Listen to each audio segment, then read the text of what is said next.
آج بھی منظرنامے پر supreme court of Pakistan چھایا رہا، کیونکہ وہاں پر ایک اہم ترین کیس زیر سماعت ہے جو کہ کئی حوالوں سے بہت زیادہ اہم ہے۔ یہ معاملہ ہے آئین کے آرٹیکل 63A کی تشریح کا، اس کے نظر ثانی کیس کا، جس کا قصہ مختصر یہی ہے کہ آئین کا یہ کلوز ہے کہ جس کے تحت اگر کوئی رکن اپنی پارٹی پالیسی سے ہٹ کر دوسری طرف ووٹ دیتا ہے خاص سرکمسٹانسز میں، تو وہ اپنی پارٹی کی رکنیت کھو دیتا ہے۔ ظاہر اس کی اپنی ڈیٹیلز ہیں، اس کو میں اسکپ کر رہا ہوں۔ وہ اپنی پارٹی رکنیت کھو دیتا ہے۔ عمران خان صاحب کے خلاف تحریک عدم اعتماد آ رہی تھی، اس دوران صدر پاکستان عارف علوی صاحب انہوں نے اس وقت کی عدالت کو لکھا کہ جناب یہ جو آئین کا متعلق آرٹیکل ہے، اس سے متعلق ہمارے 4 سوالات ہیں، آپ اس کی تشریح کر دیجئے۔ قصہ مختصر ہے کہ سپریم کورٹ آف پاکستان نے اس پر فیصلہ یہ دیا، عمر بندیال صاحب چیف جسٹس تھے، انہوں نے 3-2 سے سپریم کورٹ آف پاکستان نے فیصلہ دیا کہ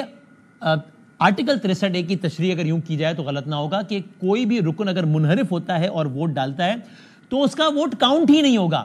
وہ اپنی سیٹ سے بھی ہاتھ دھو بیٹھے گا لیکن اس کا ووٹ بھی کاؤنٹ نہیں ہوگا۔ جن 2 ججز نے اختلاف کیا انہوں نے کہا کہ یہ تو آپ نے گویا آئین کو ہی ری رائٹ کر دیا ہے، چونکہ آئین پاکستان یہ کہتا ہے کہ اگر کوئی منحرف ہوگا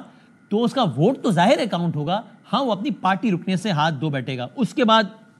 یہ معاملہ سرد خانے میں پڑا رہا اور اب جو ہے وہ اس کی نظر ثانی کے حوالے سے یہ معاملہ اس وقت سپریم کورٹ آف پاکستان میں زیر سماعت ہے کہ جس کی دوسری باقاعدہ سماعت آج ہوئی، جس میں بھی بہت عجیب و غریب مناظر بھی دیکھنے میں آئے۔ ایک تو پاکستان تحریک انصاف نے علی ظفر صاحب نے بینچ پر اعتراض اٹھایا، اس کی اپنی ساری ڈیٹیلز ہیں کہ لیکن اس اعتراض کو مسترد کر دیا گیا، اور دوسرا سماعت کے دوران ایک عجب واقعہ ہوا کہ علی ظفر صاحب دلائل دے رہے تھے، اتنے میں ایک صاحب اٹھے، نام بتایا مصطفین کاظمی، وابستگی بتائی تحریک انصاف صاحب سے، تحریک انصاف سے روسٹم پر آ گئے، چیف جسٹس صاحب کو مخاطب کیا، چیف جسٹس صاحب نے ان کو ایسا کرنے سے باز رہنے کو کہا، اور ان سے پوچھا کہ آپ کی وابستگی کیا ہے، انہوں نے کہا کہ میں تحریک انصاف سے ہوں، اور چیف جسٹس صاحب انہیں بات کرنے سے منع کرتے رہے۔ چیف جسٹس صاحب نے کہا کہ اگر آپ نہ بیٹھے تو ہم پولیس اہلکار کو بلا لیتے ہیں۔ مصطفین کاظمی کہتے ہیں کہ آپ کر بھی اور کیا سکتے ہیں، آپ یہی کر سکتے ہیں۔ چیف جسٹس صاحب نے کہا آپ تمیز سے بات کیجئے، اور پھر چیف جسٹس نے سول کپڑوں میں پولیس اہلکاروں کو ہدایت کی جنہوں نے ان کو کمرے سے باہر نکالا۔ باہر جا کر بھی انہوں نے خاصی سخت باتیں کی۔ چیف جسٹس صاحب نے کہا کہ اس سے پہلے توہین عدالت پر کیا کیا کارروائیاں ہو جاتی تھی، گویا کہ ہمارا قصور یہی ہے کہ ہم جو ہے وہ سختی نہیں کر رہے اور اس طرز کی بدتمیزی برداشت کر رہے ہیں۔ بہرحال یہ سارے کا سارا معاملہ ہے، یہ کیس کس طرف جا سکتا ہے اور کیا، اس پر ہم پہلے ہاتھ میں کوئکلی بات کرتے ہیں۔ اشتر اوصاف صاحب ہمارے ساتھ ہیں، ریناؤنڈ لا کورس، لا پہ بہت گہری نظر تو رکھتے ہیں اور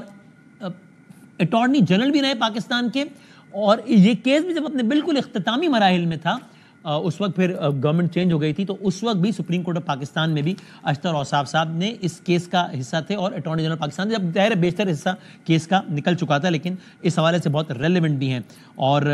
اس وقت سپریم کورٹ بار اس پہ جا چکی ہے نظر ثانی کے لیے عدالت میں اس کیس کو لے کے۔ Former president supreme court bar کے، ممبر پاکستان بار کے جناب عابد زبیری صاحب بھی ہمارے ساتھ ہیں، میں دونوں کا بہت بہت شکر گزار ہوں۔ اشتر اوصاف صاحب، پہلے تو آپ تجزیہ میں بتائیے، بہت شکریہ وقت دینے کا، کہ آپ کی رائے میں جس انداز سے کیس چل رہا ہے، آپ کو یہ اس کی طوالت کتنی نظر آتی ہے بظاہر؟ طوالت جو ابھی کیس چل رہا ہے اس کی طوالت کو میں منسلک کروں گا اس طوالت کے ساتھ جس میں تعطل میں رہا۔ ہاں، 2 تعطل میں رہا، کوئی وجہ نہیں تھی کہ تعطل میں رہے، حالانکہ یہ بہت امپورٹنٹ کیس تھا۔ اس کی جو میرٹس ہیں اور ڈی میرٹس ہیں، وہ چونکہ کیس پینڈنگ ہے اس لیے میں اعتراض کروں گا اس کے اوپر بات کرنے کی،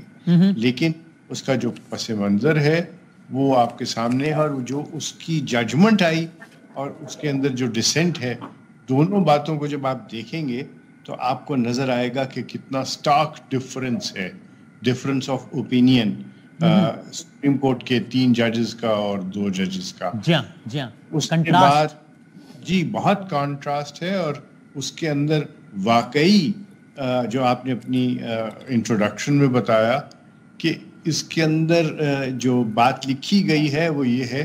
کہ اس کو آئین کو اندر وہ چیز پڑھی گئی جو آئین میں لکھی نہیں ہے، تو یہ ایک ایسی بات ہے جو کہ کبھی پہلے نہیں ہوئی،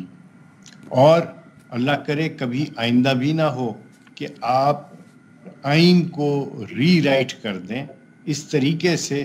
کہ اس کا جو امپیکٹ ہے وہ، یعنی جو کانسٹیٹیوشن امینڈمنٹ ہے اس کا امپیکٹ ہی ختم ہو گیا. اب تو کوئی بھی ڈسینٹ کی آواز اٹھے گی نہیں کبھی. کوئی اپنے جو ہے خیالات کا اظہار کھل کے کر ہی نہیں سکے گا, کیونکہ نہ صرف وہ اپنی سیٹ سے محروم ہوگا بلکہ اس کا ووٹ بھی کاؤنٹ نہیں ہوگا. تو سر ابھی اگر روزانہ کی بنیاد پہ چلتا ہے کیس, تو جو بھی سیریز ہے, باقی تو ظاہر ہے پھر بعد اس طرح آگے بڑھے گی تو ہی, لیکن جو بھی اس وقت سیریز ہے یعنی وکلاء حضرات کی, اس کو دیکھ کے بظاہر کیا لگتا ہے کہ اس کیس میں کتنا معاملہ رہ گیا ہے اس کو کسی بھی نتیجے تک پہنچنے میں؟ دیکھیے یہ ایک ریفرنس تھا پریزیڈنٹ کا, جی ہاں, جس کے ساتھ منسلک کر دیا گیا ایک اور جورسڈکشن کو 184(3) کی, جو کہ ممکن نہیں ہے. یہ بھی ایک اس کا پہلو ہے جس کو ضرور دیکھنا چاہیے اور اس کی گہرائی تک جانا چاہیے. جہاں تک جو اس کی ہیئرنگ چلنے کی بات ہے, تو this case should not take more than 1 day of full day hearing. It should not, because کوئی اتنی لمبی چوڑی اس کے اندر بحث کی بات نہیں. یہ ریویو ہے, ریویو کے اندر یعنی آپ کہہ رہے ہیں اس کا مطلب اگر کپل آف آورس کی بھی روزانہ سماعت ہوتی ہے تو پھر ایک آدھ ہفتے میں اس کو کسی بھی انجام تک پہنچ جانا چاہیے, جو بھی نتیجہ ہے. میں سمجھتا ہوں کہ یہ آپ نے کہا نا 2 گھنٹے, تو اگر 2 گھنٹے روز ہو تو 3-4 دن, اور اگر 6 گھنٹے جو کورٹ کے پاس ہوتے ہیں تو 1 دن. So it should not. اور اس کے اندر ریویو میں کوئی لمبی چوڑی بحث نہیں ہوتی. It's not rehearing. Review is کہ جو فلوٹنگ آن دا ریکارڈ جو آپ کے پاس ایسے معاملات ہیں جس کے اندر آپ کو واضح ایرر نظر آ رہا ہے, اس کے اوپر ریویو ہوتا ہے. Right sir.